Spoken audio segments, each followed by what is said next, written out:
안녕하세요. 땅땅 무슨 땅입니다. 좋은 아파트의 기준이 되는 것은 무엇인가? 이번 시간 설명드려 보겠습니다. 첫 번째, 출퇴근 시간을 줄여주는 역세권 아파트입니다. 아무리 강조해도 지나치지 않는데요. 사람들, 특히 투자자들은 다 직장이 있죠. 직장과의 출퇴근 시간이 정말로 중요합니다. 한 20-30분 내로 출퇴근할 수 있으면은 크게 불만이 없는데 출퇴근 시간이 1시간 넘어가 버린다? 인생이 아깝다. 시간이 아깝다라는 생각이 정말 많이 듭니다. 그래서 집을 구할 때 역세권인 곳, 그리고 그 지하철이 서울 3도심권, 강남 여의도 광화문권으로 이동할 수 있는 지하철이냐, 이런 것들을 가장 많이 따지고 집을 고른단 말이죠. 역세권 아파트를 제가 1순위로 놓은 이유도 이것 때문입니다. 좋은 아파트 기준 두 번째, 헌집이 새 집이 되는 재건축 리모델링 대상 아파트입니다. 분담금이라든지 대지 지분이라든지 따져봐야 할 것들이 정말 많긴 하지만 서울의 7-80년대에 지은 아파트들, 그리고 수도권의 1기 신도시 90년대에 지은 아파트들은 재건축 리모델링 가능성이 있느냐 없느냐로 나뉘어지고 있거든요. 기존 인프라가 좋기 때문에 분담금이 들더라도 리모델링 재건축 이슈가 있는 곳을 잘 봐야 합니다. 투자자 관점에서 설명드리고 있기 때문에 그 미래 가치가 좋아질 곳은 관심 갖고 봐야 된다, 이 이야기를 말씀드리는 거예요. 세 번째, 용적률, 건폐율이 낮은 아파트. 용적률이란 땅 대비 몇 층까지 집을 올렸느냐. 쉽게 말해서 용적률이 높으면 집을 많이 지었기 때문에 세대수가 많고 대지 지분이 적고, 그렇기 때문에 용적률이 낮을수록 세대수가 적고 대지 지분을 많이 가지고 있고 쾌적성이 확보된다라고 볼 수가 있습니다.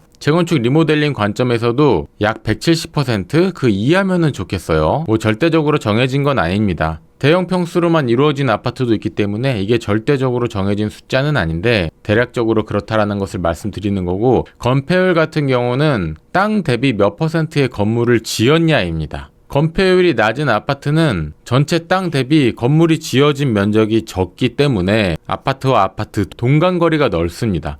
동간거리가 넓으면 햇볕이 들어오는 일조량도 많고 오후 늦게까지 저층도 볕이 잘 들어온다는 뜻이죠. 그리고 아파트 단지 내에 빈 땅이 많기 때문에 산책로, 놀이터, 테니스장 등등 여러 가지로 활용도가 많습니다. 그만큼 쾌적성이 좋겠죠. 극단적으로 건폐율이 10% 초반 이런 아파트도 있거든요. 용적률과 건폐율이 낮으면 낮을수록 재건축 리모델링 사업성도 좋아지고 현 거주시 쾌적성도 좋아진다라고 보시면 됩니다. 네 번째로, 전세가율이 높은 아파트입니다. 전세가율이라는 것은 매매가 대비 전세 가격을 이야기하는데요. 예를 들어서 매매가가 10억이고 전세가가 6억이다라고 하면은 전세가율은 60%가 되겠죠. 이 전세가율이 높아지면 높아질수록 이 집을 사서 전세를 놓을 때 필요한 필요 자금이 적어진다라고 볼 수가 있습니다. 집을 사면 언젠간 팔아야 되는데 팔 때 실거주자가 사는 경우도 있지만 집을 사서 세를 놓는 투자자가 사는 경우도 있잖아요. 투자자 입장에서 적은 돈으로 집을 살 수 있는 것만큼 좋은 게 없겠죠. 전세가율이 높게 형성되어 있는 아파트는 매도하기에 좀 유리한 조건을 갖추고 있다라고 볼 수가 있습니다. 다섯 번째로, 매도 물량이 적은 아파트입니다. 이 기준이 단지마다, 지역마다 다 다르긴 하지만 저의 오랜 경험으로 봤을 때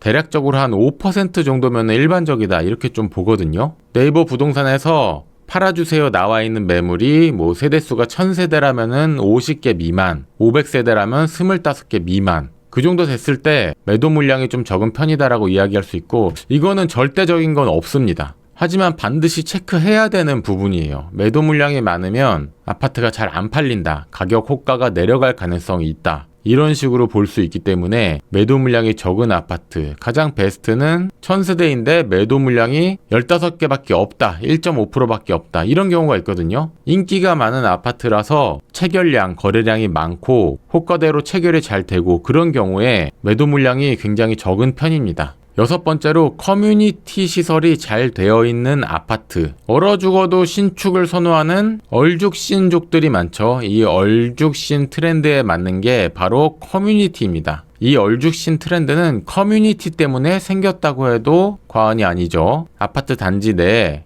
헬스, 독서실, 주민 카페, 수영장이 있는 아파트도 있죠. 이런 커뮤니티 시설이 좋은 아파트에 한번 살고 나면은 구축 아파트는 잘 안 찾게 됩니다. 그리고 이런 것들이 사설로 이용하려면은 다 돈이잖아요. 그리고 집 주변에 있어야지 이용이 가능한 거고, 근데 단지 내 헬스장, 도서실, 카페, 수영장 이런 것들이 들어와 있다. 삶의 질이 달라집니다. 그것 때문에 얼죽신 현상이 생기는 거고요. 신축 기준으로는 얼만큼의 커뮤니티 시설이 있느냐 정말로 중요하게 따져봅니다. 최근에는 조식 서비스까지 제공이 되는 곳들이 있어요. 투자자 입장에서 좋은 아파트 고르는 기준 고정 댓글에 제 정규 강의 달아놨으니까 커리큘럼을 꼭 확인해 보시고, 강의를 듣게 되시면 좋은 입지를 선정하고 아파트를 고르는 방법, 가격을 흥정하는 방법 등 부동산 투자 스터디, 실전 대처 방안까지 다 알 수 있게 되실 겁니다. 고정 댓글 정규 강의도 많이 참고해 주세요. 감사합니다. 지금까지 부동산 유튜버 땅땅 무슨 땅이었습니다. 다음 영상에서 다시 찾아뵙겠습니다.